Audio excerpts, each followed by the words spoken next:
नमस्कार दोस्तों, आप सभी का आईएएस यूट्यूब चैनल में हार्दिक स्वागत एवं हार्दिक अभिनंदन है।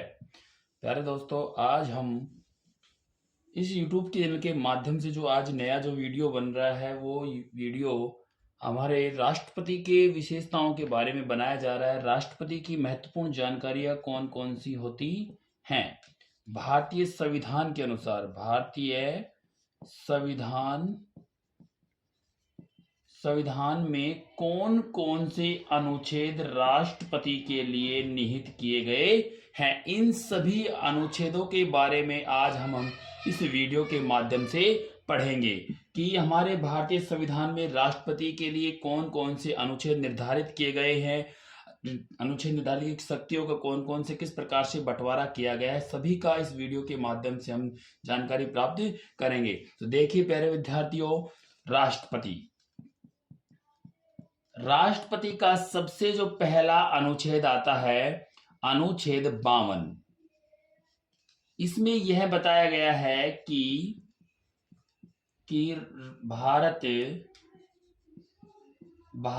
का एक राष्ट्रपति होगा। 52 में बताया गया कि भारत का एक राष्ट्रपति होगा। अनुच्छेद 53 राष्ट्रपति का निर्वाचन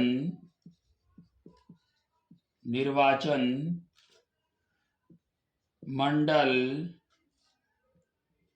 इसमें संसद के दोनों सदन, संसद और विधान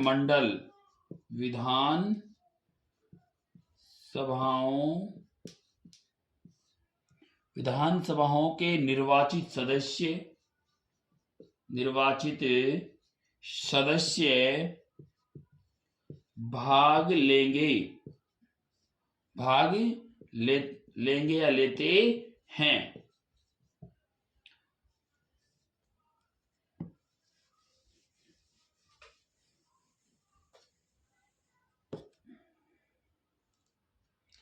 अनुच्छेद 55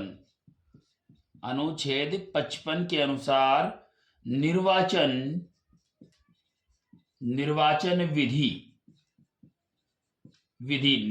विधि किस प्रकार से है। निर्वाचन विधि में एकल संक्रमणीय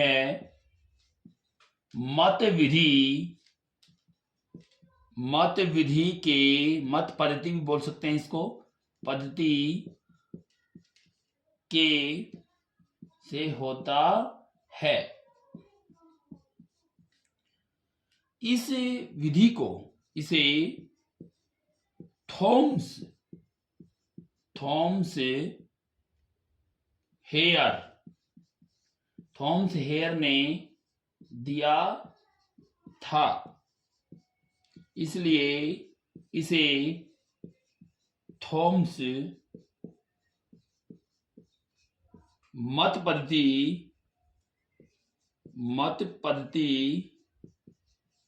के नाम से भी जाना जाता है।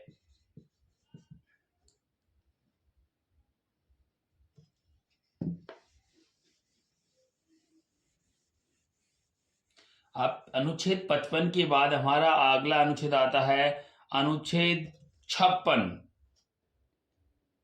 ऐसे बात को जाता है अनुच्छेद 56 की। अनुच्छेद 56 में किस प्रकार का वर्णन दिया गया है, अनुच्छेद 56 में क्या क्या बताया गया है। राष्ट्रपति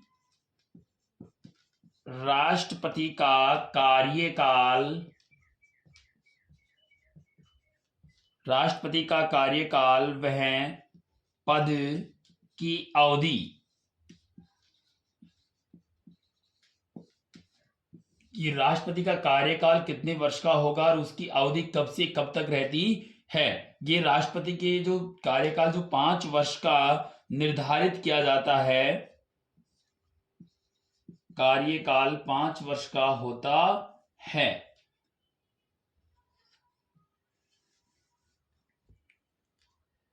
सामान्यतः इसको वैसे सामान्यतः 5 वर्ष का होता है, लेकिन महाभियोग प्रक्रिया के द्वारा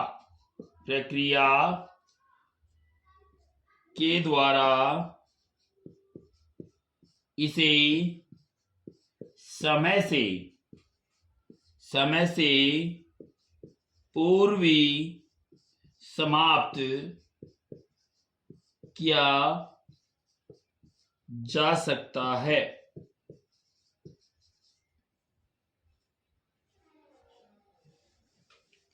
अब इससे अगला अनुच्छेद है अनुच्छेद 57। अनुच्छेद 57 में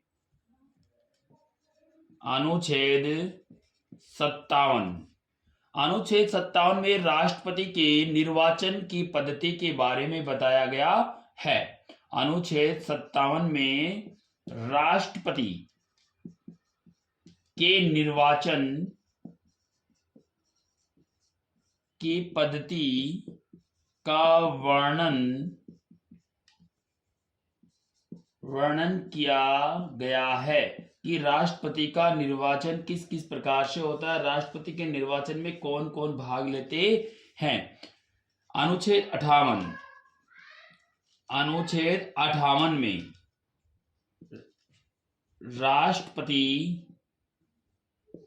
राष्ट्रपति बनने के लिए कौन कौन सी योग्यताएं होनी चाहिए। अनुच्छेद 58 में दर्शाया गया है कि राष्ट्रपति बनने के लिए कौन कौन सी योग्यताएं उसके अंदर होनी चाहिए। इस प्रकार से 4 योग्यताएं उस व्यक्ति के पास होनी चाहिए जो भारत का राष्ट्रपति पद के लिए निर्वाचित किया जाता है, सुशोभित होता है।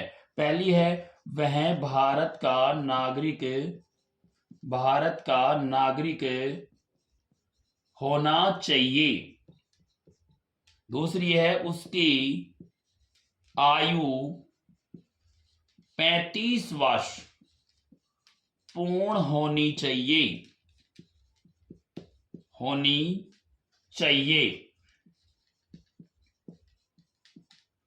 तीसरी है वह किसी सरकार के लाभ के पद पर सुशोभित नहीं होना चाहिए। चौथी है वह किसी भी न्यायालय द्वारा पागल या दिवालिया घोषित नहीं होना चाहिए।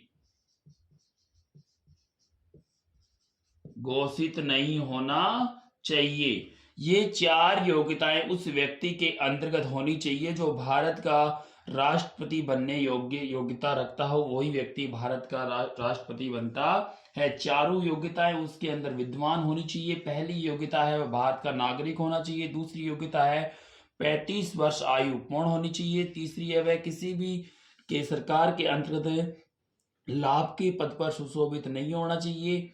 और अगली है वह किसी न्यायालय द्वारा पागल या दिवालिया घोषित नहीं होना चाहिए। ये 4 योग्यताएं व्यक्ति के अंतर्गत होनी चाहिए। अनुच्छेद 58 हो गया। अनुच्छेद 59 राष्ट्रपति पद के लिए कुछ शर्तें निर्धारित की जाती हैं कि राष्ट्रपति बनने के लिए उस व्यक्ति को कुछ शर्तों का सामना करना पड़ता है। वो शर्तें कौन कौन सी होती हैं? वह शासकीय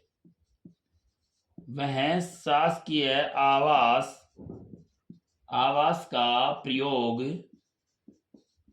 करेगा। पद अवधि के दौरान उसके वेतन भत्तों में कटौती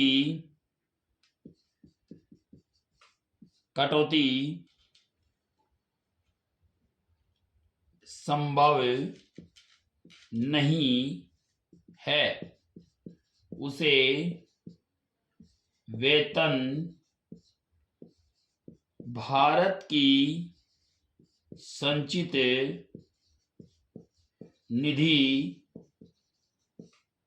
निधि से दिया जाता है।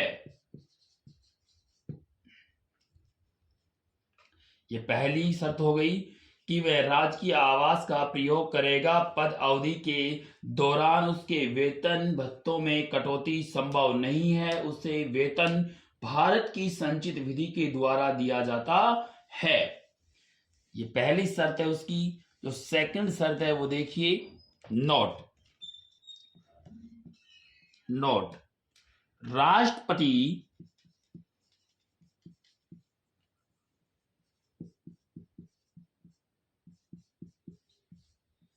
राष्ट्रपति पद के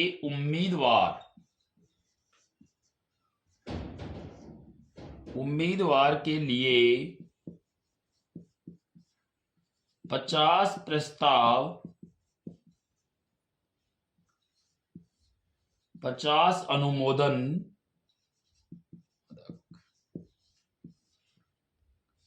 आवश्यक हैं। जमानत राशि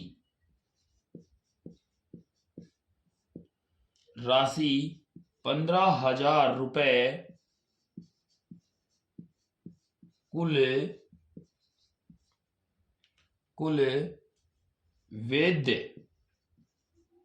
मतों का 6 हिस्सा प्राप्त या 6% हिस्सा प्राप्त करना आवश्यक है, तो ही वह व्यक्ति निर्वाचित हो सकता है। कि ये 2 शर्तें उसके अंदर होनी चाहिए कि वो राजकीय आवास में रहेगा, उसके वेतन में किसी प्रकार की कटौती नहीं होगी, और दूसरी सेकंड है राष्ट्रपति पद के उम्मीदवार के लिए 50 प्रस्ताव है, 50 अनुमोदक आवश्यक है। उसके जमानत के लिए राशि जो निर्धारित की गई वो 15,000 रुपए निर्धारित की गई है। कुल वैध मतों का 6% हिस्सा प्राप्त करना आवश्यक। निर्वाचन की अवधि को 2 सप्ताह समाप्त कर 15 दिन के अंदर होगा। अब उससे अगला जो अनुच्छेद हमारा आता है, ये तो हमारे 59 हो गया। अब उससे अगला है 60वां 60। इस 60 अनुच्छेद में क्या निर्धारित किया गया, राष्ट्रपति के लिए कौन कौन सी शर्त रखी गई है। अनुच्छेद 60।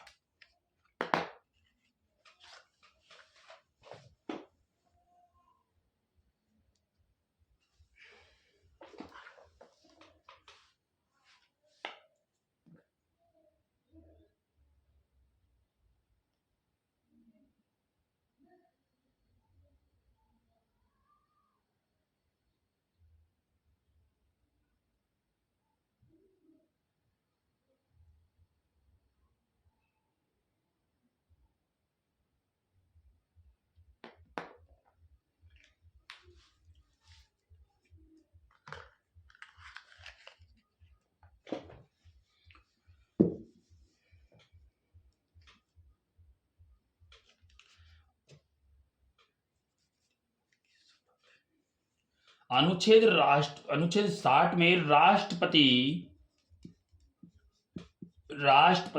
पद की शपथ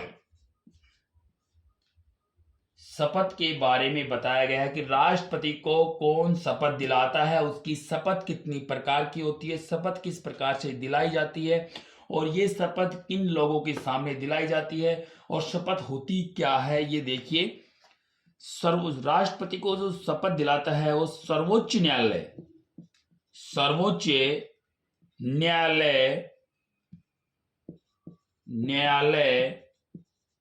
के मुख्य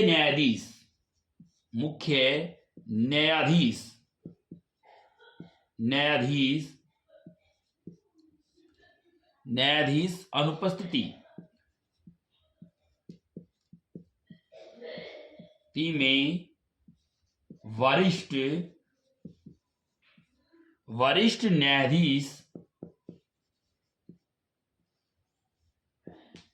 न्यायाधीश द्वारा शपथ दिलाई जाती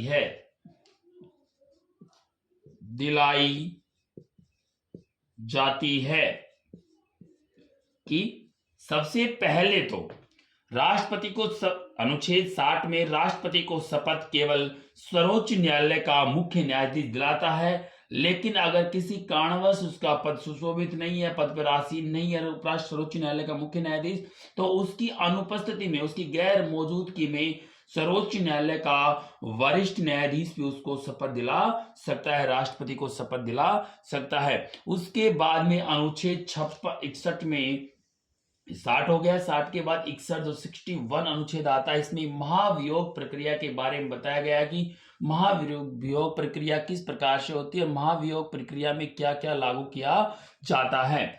महाभियोग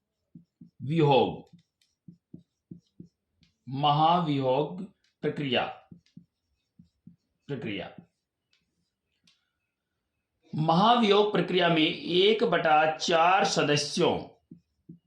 सदस्यों के प्रस्ताव पर 14 दिन की पूर्व सूचना राष्ट्रपति को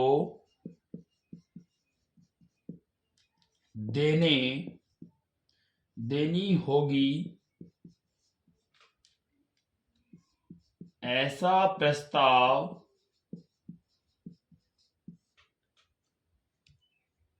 सदन के 2/3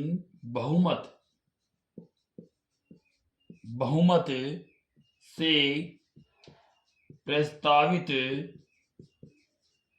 प्रस्तावित है कि अगर राष्ट्रपति के पक्ष में अगर महाभियोग लगाया जाता है, महाभियोग की प्रक्रिया के द्वारा राष्ट्रपति को उठाया जाता है, तो 1/4 सदस्यों के प्रस्ताव पर 14 दिन पहले एक सूचना भेजी जाती है, उसमें राष्ट्रपति को देनी होगी। ऐसा प्रस्ताव दोनों सदन कौन कौन से, लोकसभा वह राज्यसभा दोनों सदनों के द्वारा 2/3 बहुमत कि दोनों दो सदनों के सदस्य हैं, 545 लोकसभा में और 245 राज्यसभा में, इन दोनों सदनों के 2/3 बहुमत से प्रस्तावित प्रस्ताव को राष्ट्रपति के 14 दिन पूर्व राष्ट्रपति के पास भेजा जाता है और उस प्रस्ताव पर हस्ताक्षर होने के बाद में ही महाभियोग प्रक्रिया का प्रारंभ होता है और महाभियोग प्रक्रिया के द्वारा राष्ट्रपति को उठाया जा सकता है। उसके बाद में है राष्ट्रपति की शक्तियां, कि राष्ट्रपति को कौन कौन सी शक्तियां दी गई हैं और किस किस अनुच्छेद के अंतर्गत राष्ट्रपति को शक्तियां सौंपी गई हैं, राष्ट्रपति को कितनी प्रकार की शक्तियां सौंपी गई हैं, ये सारे वीडियो हम इस वीडियो के माध्यम से देखेंगे। राष्ट्रपति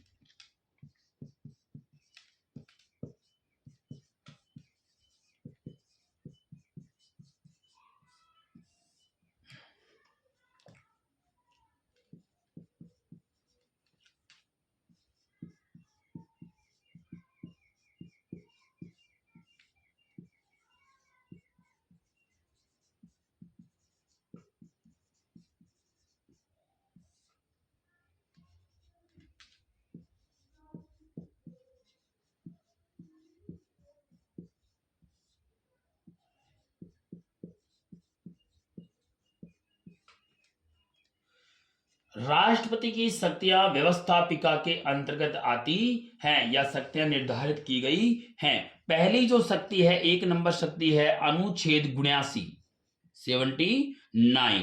कि 79 में कौन सी शक्ति निर्धारित की गई, राष्ट्रपति की जो व्यवस्था, सरकार के 3 अंग होते हैं। सबसे पहला जो अंग होता है व्यवस्थापिका, दूसरा होता है कार्यपालिका और तीसरा होता है न्यायपालिका। इन तीनों अंगों में से जो व्यवस्थापिका है, इसके अंतर्गत जो शक्तियां आती है वो राष्ट्रपति में निहित होती हैं। उसमें भी कुछ अनुच्छेद निर्धारित किए गए हैं। अनुच्छेद 79 सबसे पहला अनुच्छेद आता है राष्ट्रपति की शक्ति का 79। अनुच्छेद 79 के अंतर्गत राष्ट्रपति संसद या व्यवस्थापिका का अभिन्न माना जाता है। संसद वह व्यवस्थापिका का अभिन्न अंग माना जाता है।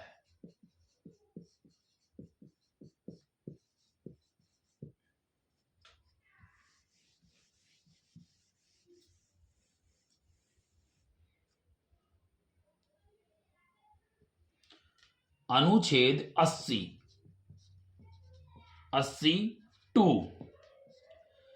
इसके अंतर्गत राष्ट्रपति राज्यसभा में 12 सदस्यों को मनोनीत करता है। अनुच्छेद 80 के अंतर्गत राज्यसभा में राष्ट्रपति 12 सदस्यों का 12 सदस्यों का मनोनय करता है। मनोनीत करने की प्रक्रिया NOTE मनोनीत करने की प्रक्रिया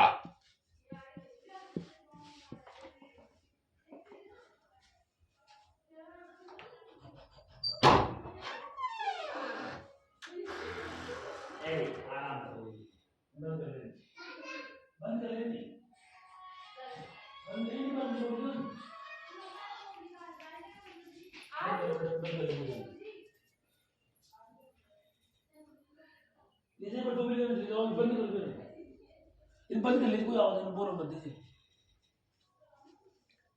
इधर ही।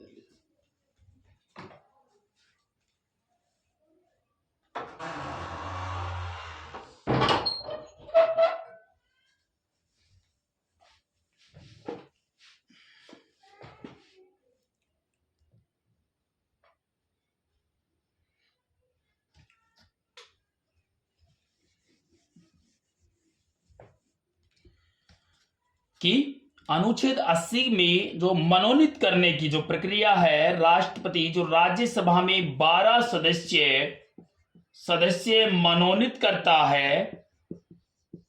करता है और 2 सदस्य लोकसभा में मनोनीत करता है। उसी प्रकार से यहां एक ट्यूशन और बन जाता है प्यारे विद्यार्थियों। कई विद्यार्थी कहते हैं कि सर ये मनोनीत करने की जो प्रक्रिया है हमारे संविधान में कहां से आई, किस प्रकार से इसको निर्धारित किया गया। तो प्यारे विद्यार्थियों, जो मनोनीत करने की जो प्रक्रिया है, मनोनीत करने की जो प्रक्रिया आयरलैंड के संविधान से भारतीय संविधान में इसको शामिल किया गया है। कि जो मनोनीत करने की जो प्रक्रिया थी, इसको भारतीय संविधान में शामिल करने से पूर्व ही आयरलैंड के संविधान में निर्धारित थी, तो उसी संविधान से इसको मनोनीत किया गया, अपने संविधान में भी मिलाया गया है। अभी 80 का भाग 2 था। अब इसके आगे जो हमारा अनुच्छेद है वो है अनुच्छेद 381। अनुच्छेद 381 कि 331 इसके अंतर्गत 2 सदस्यों को एंग्लो इंडियन लोकसभा में मनोनीत किया जाता है। कि लोकसभा में मैंने बताया था कुछ देर पहले ही अनुच्छेद उसमें कि लोकसभा में भी 2 सदस्यों को राष्ट्रपति के द्वारा मनोनीत किया जाता है। वो सदस्य ऐसे होते हैं जिन्हें हम एंग्लो इंडियन कहते हैं।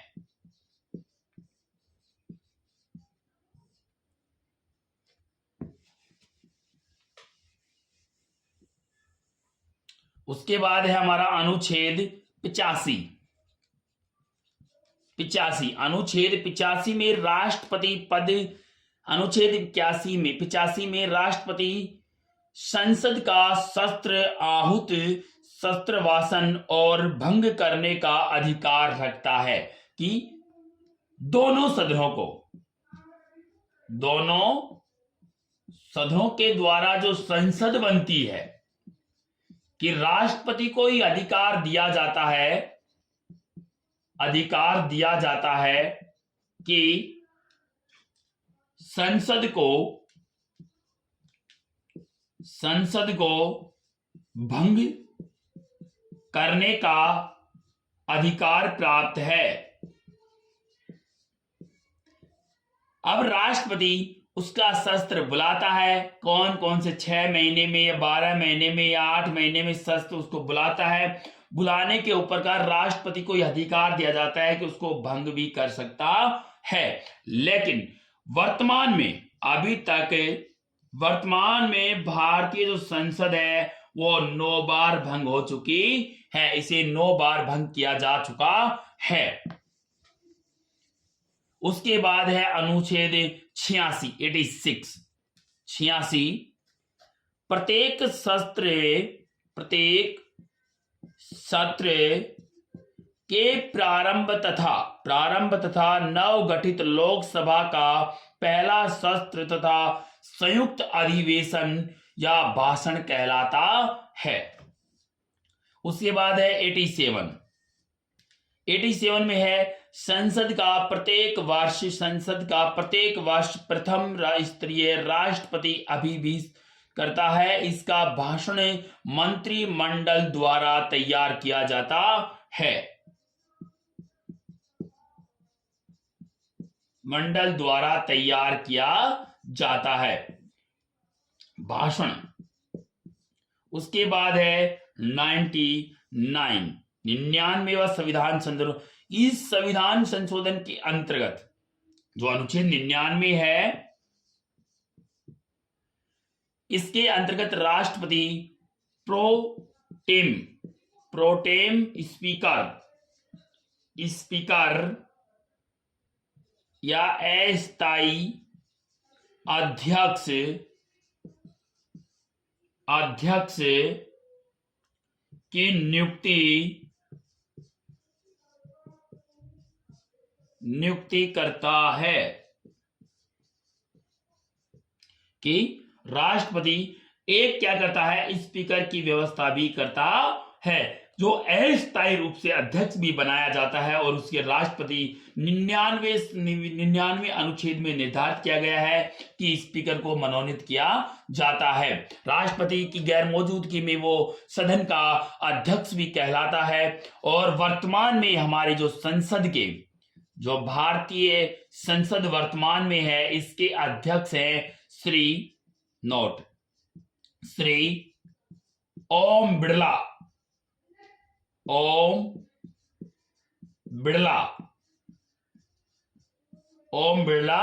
हमारी संसद के क्या है वर्तमान में अध्यक्ष भी हैं। या उसके बाद में अनुच्छेद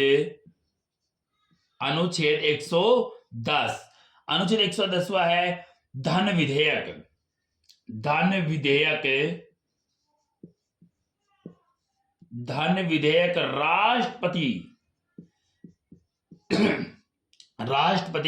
राष्ट्रपति की पूर्ण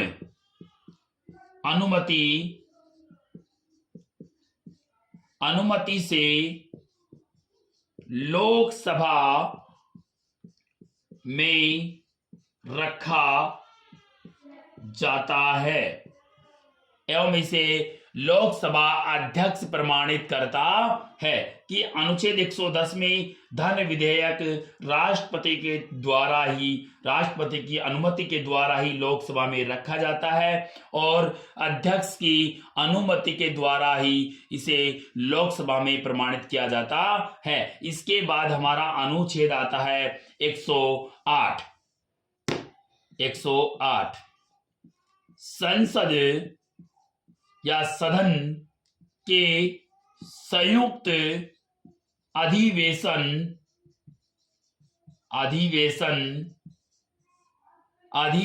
में राष्ट्रपति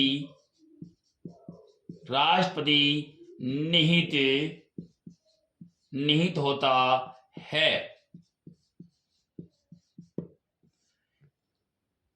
कि ये हमारे जो व्यवस्थापिका है भारतीय संसद में, जो राष्ट्रपति की शक्तियों में जो व्यवस्थापिका, जो भारत सरकार के 3 अंग निर्धारित किए गए, उन तीनों अंगों में से जो व्यवस्थापिका है उसमें ये शक्तियां जो अनुच्छेद 79 के द्वारा, अनुच्छेद 80(2) के द्वारा, अनुच्छेद 381 के द्वारा, अनुच्छेद 85 के द्वारा, अनुच्छेद 86 के अनुच्छेद 87, अनुच्छेद 99, अनुच्छेद 110, अनुच्छेद 108 के द्वारा राष्ट्रपति में निहित शक्तियां निर्धारित की गई हैं। ये जो अनुच्छेदों के द्वारा जो सभी शक्तियां राष्ट्रपति में निहित होती हैं, इन्हीं सभी शक्तियों को व्यवस्थापिका के अंतर्गत शामिल किया गया है। अब जो दूसरी शक्तियां जो आएंगी वो कार्यपालिका के अंतर्गत आती हैं कि राष्ट्रपति को कार्यपालिका के अंतर्गत कौन कौन सी शक्तियां सौंपी गई हैं। अब अगली देखिए,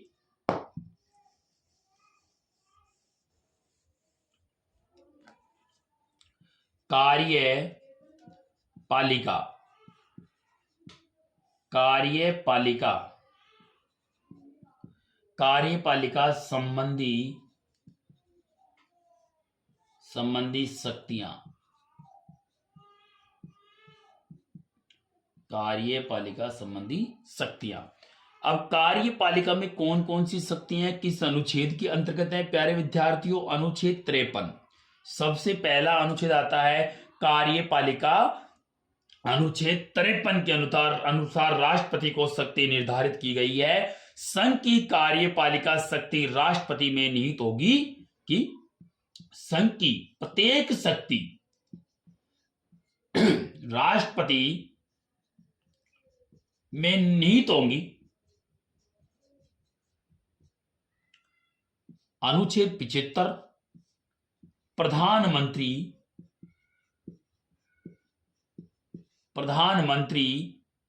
की नियुक्ति राष्ट्रपति द्वारा की जाती है।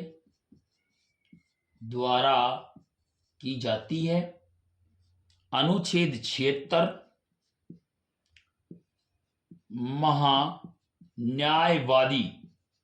महान्यायवादी की नियुक्ति राष्ट्रपति के द्वारा की जाती है। अनुच्छेद 148 नियंत्रण वह महाअभिलेखा की नियुक्ति राष्ट्रपति के द्वारा की जाती है। अनुच्छेद 155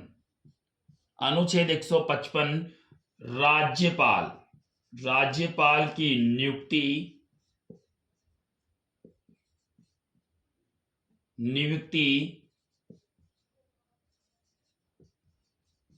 नियुक्ति राष्ट्रपति के द्वारा की जाती है।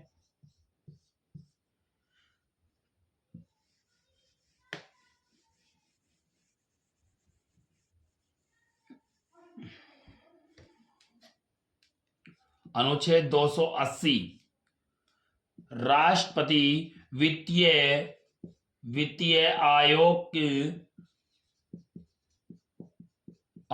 की नियुक्ति करने का अधिकार रखता है। अनुच्छेद 338 अनुसूचित जाति अनुसूचित जनजाति आयोग की नियुक्ति करने का अधिकार भी राष्ट्रपति को दिया गया है।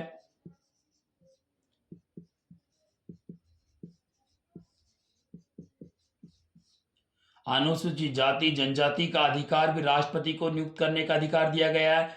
अनुच्छेद 340 ओबीसी आयोग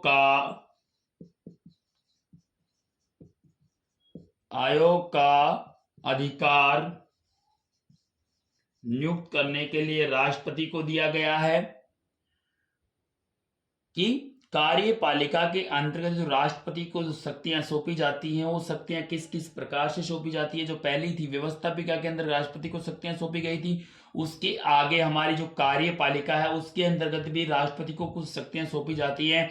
जैसे कि देश के जो बड़े पद होते हैं, देश में सुशोभित करने वाले जो बड़े पद होते हैं, जैसे प्रधानमंत्री, राज्यपाल, मंत्रिमंडल या जैसे किसी को आरक्षण की व्यवस्थाओं का, ये सभी राष्ट्रपति में निहित होती है। पहला तो इस प्रकार से निर्धारित किया गया अनुच्छेद 53 के अंतर्गत राष्ट्रपति की कार्यपालिका शक्ति राष्ट्रपति में निहित होगी। अनुच्छेद 74 में इसे मंत्री परिषद का वर्णन किया गया है। 75 में प्रधानमंत्री की नियुक्ति करने का अधिकार भी राष्ट्रपति को दिया गया। 76 में महान्यायवादी की नियुक्ति करने का अधिकार भी राष्ट्रपति को दिया गया है। क्षेत्र में महान्यायवादी की नियुक्ति करने का अधिकार भी राष्ट्रपति को दिया गया है। 148 में नियंत्रण एवं महाअभिलेखा की नियुक्ति करने का राष्ट्रपति को अधिकार दिया गया। अनुच्छेद 155 में राज्यपाल की नियुक्ति करने का अधिकार भी राष्ट्रपति को दिया गया है। अनुच्छेद 280 वित्तीय आयोग की नियुक्ति करने का अधिकार भी राष्ट्रपति को सौंपा गया है। 338 अनुसूचित जाति अनुसूचित जनजाति आयोग की नियुक्ति करने का अधिकार भी राष्ट्रपति को दिया गया है। 340 ओबीसी का आयोग की नियुक्ति करने का अधिकार भी राष्ट्रपति को सौंपा गया है। ये दोनों ही प्रकार की जो कार्यपालिका और व्यवस्थापिका के अंतर्गत कुछ शक्तियों को राष्ट्रपति के निहित में सौंपा गया था, जो इस प्रकार से हैं। अब आगे हमारी जो सैन्य शक्ति है, जो हमारी देश की ताकत कहलाती है सैन्य शक्ति, उसके अंतर्गत भी राष्ट्रपति को कुछ शक्तियों को सौंपा गया है। सैन्य शक्ति में किस किस प्रकार से सेना को, हमारी सेना के द्वारा राष्ट्रपति को कौन कौन से अधिकार दिए गए हैं, देखिए। सैन्य शक्ति की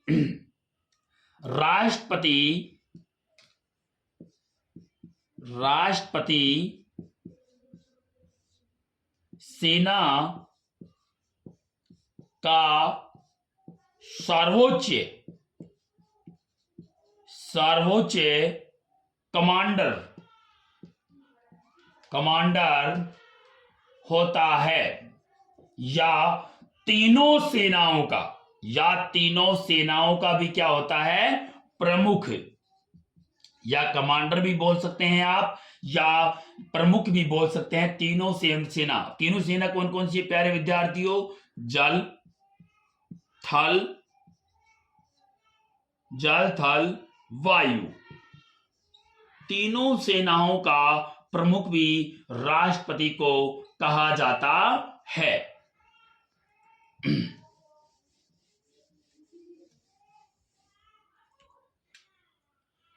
न्यायिक शक्तियां,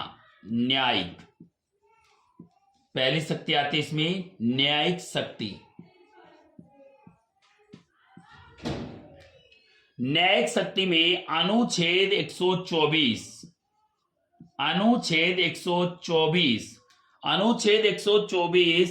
इसके अंतर्गत मुख्य न्यायाधीश सहित अन्य न्यायाधीश की सर्वोच्च न्यायालय की नियुक्ति करता है। कि जो न्यायाधीश होते हैं, मुख्य न्यायाधीश अपनी सलाह के अनुसार अन्य न्यायाधीशों की क्या करते हैं, नियुक्ति करते हैं। उसके अलावा हमारा अनुच्छेद 216 कि 216 में राष्ट्रपति को कौन सी शक्ति दी गई है, उच्च न्यायालय में मुख्य न्यायाधीश व अन्य न्यायाधीशों की नियुक्ति करना। उच्च न्यायालय में न्यायाधीशों की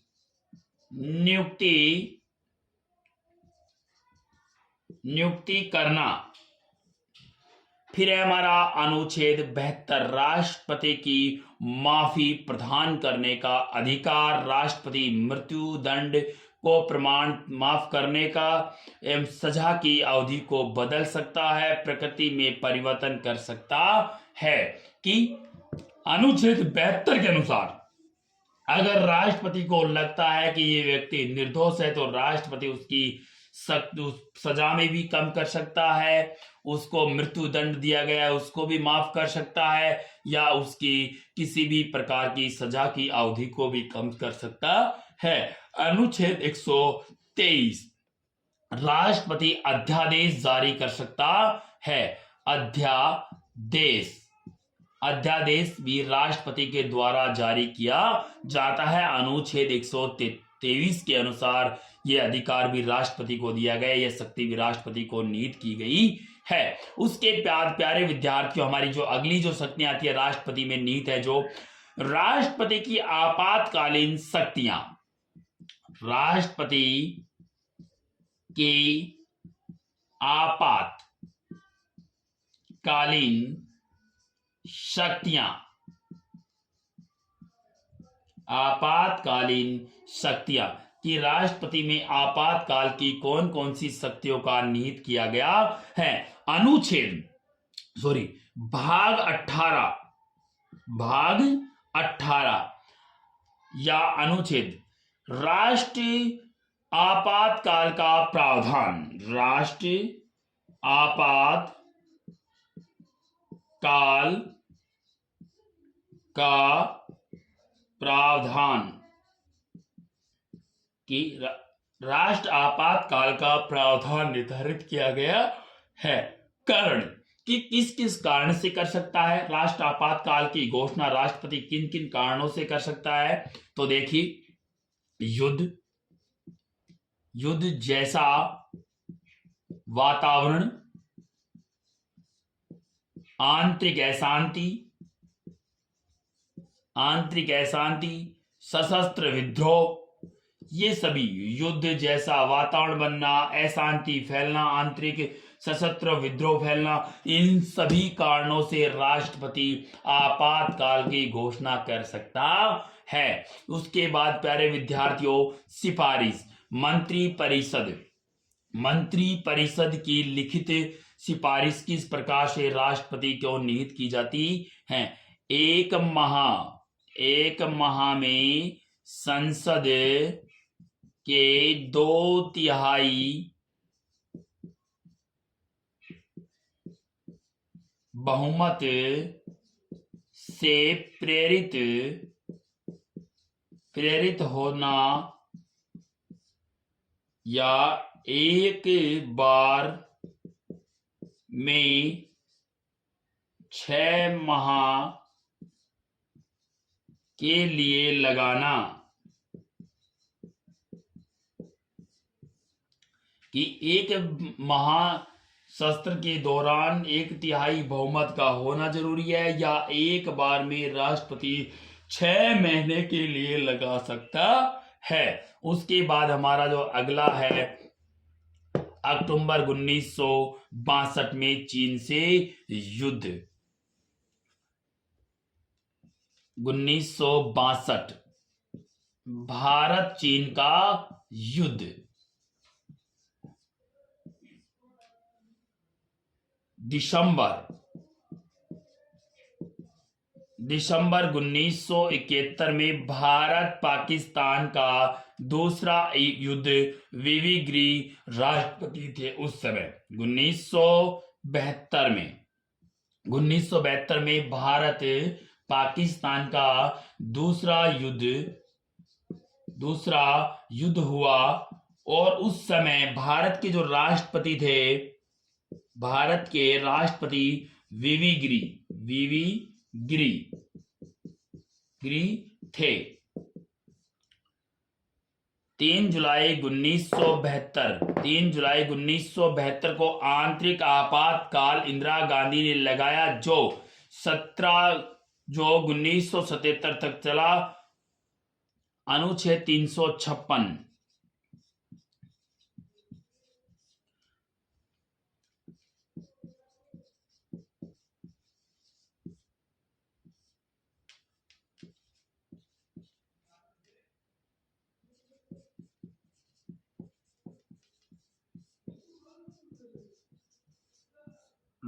राज्य में राष्ट्रपति का शासन, कि राज्यों में राष्ट्रपति का शासन किस किस प्रकार से लागू किया जाता है और किस किस प्रकार से उसे चलाया जाता है। प्रत्येक राज्य में राष्ट्रपति के नाम से शासन जरूर लगाया जाता है, लेकिन उस कार्य की जो देखरेख का जो कार्य सौंपा जाता है और राज्यपाल के निहित में सारा कार्य देखा जाता है। राज्यपाल की सिफारिश या राष्ट्रपति स्वयं घोषणा कर सकता है। इसे 2 माह में संसद के 2/3 बहुमत से प्रेरित किया जाता है या प्रेरित होना आवश्यक माना जाता है। एक बार में 6 महीने के लिए तथा लगातार 3 वर्ष तक निर्वाचन, एक बार के लिए 6 माह के तथा लगातार 3 वर्ष तक निर्वाचन आयोग की सिफारिश पर लगाया जा सकता है। सर्वाधिक 10 बार उत्तर प्रदेश में, उससे कम केरल में 9 बार लगाया जा चुका है और राजस्थान में 4 बार इसे राष्ट्रपति शासन के नाम से जाना जाता है। और राजस्थान में 4 बार लगा दिया गया है, केरल में 9 बार लगा दिया गया और सबसे ज्यादा उत्तर प्रदेश में 10 बार राज्यपाल शासन लगाया गया है या राष्ट्रपति शासन लगाया गया है। 1967 में मोहनलाल सुखाड़िया के समय सबसे कम समय 14 दिन की सरकार बनी थी। 1977 सबसे कम कार्यकाल किसका रहा था? 44 दिन का, मोहनलाल सुखाड़िया।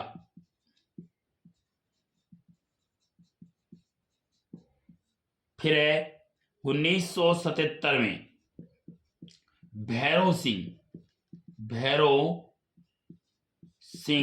शेखावत के समय। 1980 में हरदेव जोशी के समय आपातकाल की घोषणा हुई थी। 1992 में भैरव सिंह शेखावत सरकार के समय सर्वाधिक समय लागत 1 वर्ष तक रहा था लगभग। अनुच्छेद 356 में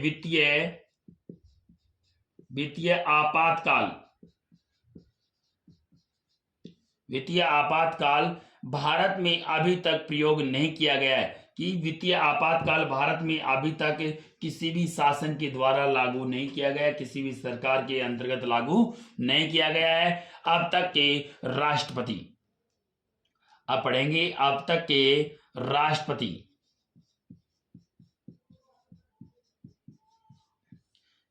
कि भारत में अब तक कितने राष्ट्रपति हो चुके हैं और उनका कार्यकाल कब से कब तक रहा था और किस प्रकार से वो पद पर सुशोभित हुए थे। पहला जो हमारा राष्ट्रपति आता है डॉक्टर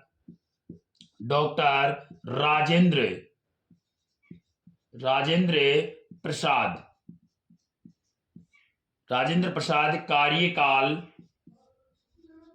कार्यकाल 1952 से 1962 तक राजेंद्र प्रसाद का कार्यकाल रहा था।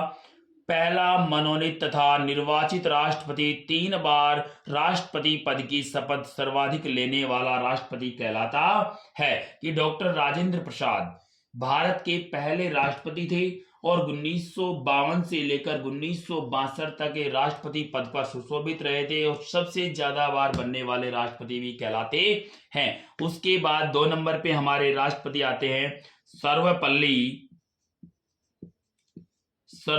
राधाकृष्ण 1962 से 1967 तक भारत के राष्ट्रपति को पद को सुशोभित किया था और ये प्रथम शिक्षक राष्ट्रपति भी कहलाते हैं क्योंकि पहले शिक्षा के टीचर का कार्य किया करते थे, इसलिए पहले शिक्षक के राष्ट्रपति बने थे। इसीलिए इसी दिन को 5 सितंबर को शिक्षक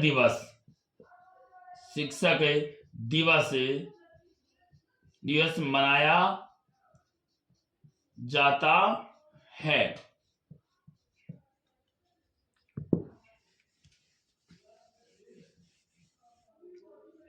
तीन नंबर पे आता है भैया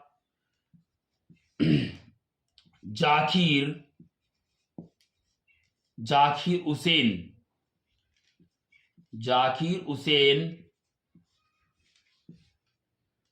1967 से 1972 तक ये प्रथम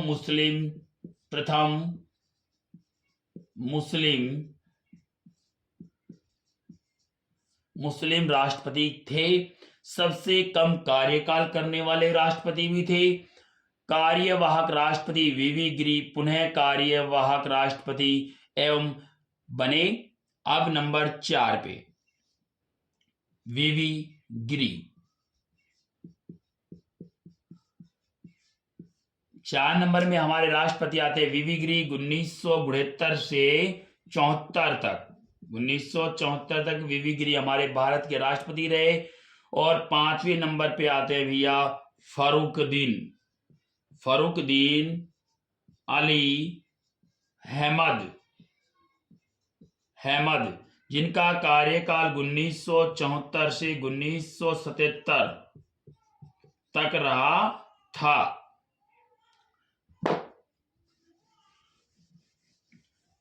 अब हमारा 6ठे नंबर के जो राष्ट्रपति हैं वह है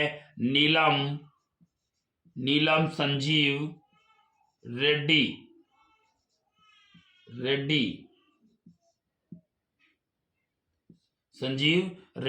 1977 से 1982 तक कार्यकाल रहा। उसके बाद है हमारा ये प्रथम निर्विरोध बनने वाले राष्ट्रपति भी कहलाते हैं और सबसे कम उम्र के राष्ट्रपति भी भारत के कहलाते हैं। अब उसके बाद हमारा आता है लोकसभा अध्यक्ष भी रहे थे। और 7वां हमारा है ज्ञानी जेल सिंह। ज्ञानी जेल सिंह 1982 से 1987 तक पद को सुशोभित किया था। इन्होंने पद पर रहते हुए पार्किंग वीटो का प्रयोग किया, डाक एवं तार को संशोधित विधेयक को पास किया। ये दोनों संशोधन इनके कार्यकाल के अंतर्गत निर्धारित किए गए थे। उसके बाद हमारा अगला 8वां नंबर का है आर वेंकटेशम। इनका काल 1987 से 1992 तक रहा था। इन्होंने सबसे अधिक उम्र पद पर आसीन रहे। सबसे ज्यादा उम्र के व्यक्ति होने के ये पद पर सुशोभित थे। अगला है डॉक्टर शंकर दयाल शर्मा, जो 1992 से 1997 तक पद पर सुशोभित रहे थे। ये प्रथम दलित राष्ट्रपति भी कहलाते हैं। अब हमारा 10वें नंबर पे आता है के.आर. नारायण।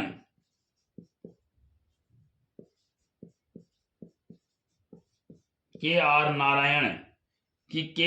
नारायण हमारे 10वें राष्ट्रपति थे, जो 1997 से 2002 तक हमारे भारत के राष्ट्रपति पद को सुशोभित कर रहे थे। उसके बाद हमारा जो 11वां नंबर पे जो राष्ट्रपति आते हैं वो आते हैं एपीजे अब्दुल कलाम, जो भारत के मिसाइल मैन के नाम से भी जाने जाते हैं। एपीजे अब्दुल कलाम,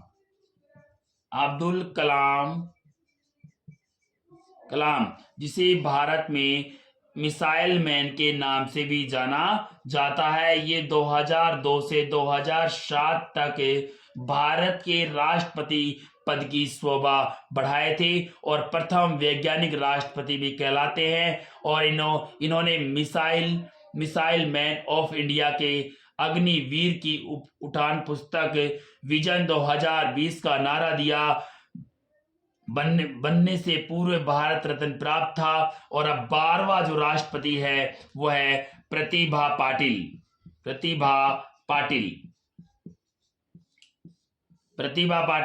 2007 से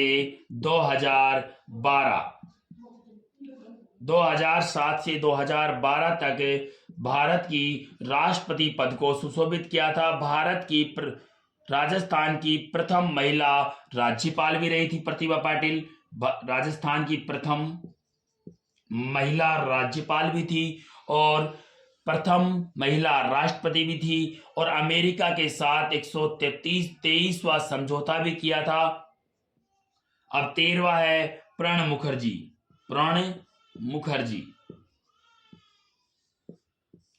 प्रणब मुखर्जी हैं 2012 से 2017 तक प्रणब मुखर्जी सुशोभित रहे थे हमारे भारतीय राष्ट्रपति पद पर। उसके बाद हमारा 13वां जो राष्ट्रपति था, 13वां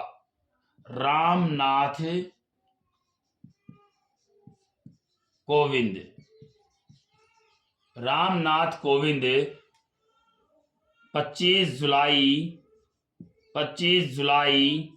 2017 तक पद स्थल से और 2022 तक पद पर सुशोभित रहे थे। और अब वर्तमान में अभी हमारी 14वीं राष्ट्रपति हैं, 14वीं राष्ट्रपति के पद पर सुशोभित है हमारी द्रौपदी